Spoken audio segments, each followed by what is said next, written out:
역류성 식도염 50년, 불면증 40년, 어지럼증으로 이석증 수술 3번, 왼쪽 귀에 전정신경절제술 수술까지 했습니다. 그런데도 어지럽습니다. 이분은 힘이 빠져서 주저앉을 정도입니다. 병원에 오실 때 지하철 엘리베이터에서 나올 때 주저앉았다고 합니다. 77세 여성분이신데 역류성 식도염이 점점 심해져서 처음엔 명치가 아팠었는데 지금은 점점 올라와서 목구멍이 타들어갈 정도로 아프다고 합니다. 역류성 식도염 때문에 이렇게 괴로운 분들 많습니다. 내과하고 좋다는 약 다 먹고 한의원 치료를 해도 안 낫습니다. 왜 이런 분들이 줄기세포할까요? 소화기능 장애는 뇌기능과 관련이 깊습니다. 뇌의 미주신경이 내려와서 소화기관을 움직여주는데 소화기관의 움직임이 느려지게 되면 음식물이 잘 내려가지 못하고 음식물이 위에 오래 정치하게 되면 위산이 식도를 타고 올라오게 되는, 음식물이 내려가지 못하면 거꾸로 올라오는구나, 이렇게 생각하시면 됩니다.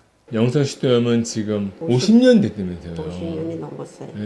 여기가 아플 때 목이 여가 꽉 막힌 것처럼. 그래서 등을 해서 머리가 위산이 자꾸만 거꾸로 올라오잖아요. 네, 여기까지 올라와서 토하고. 소화가 안 되면 올라오는 거예요.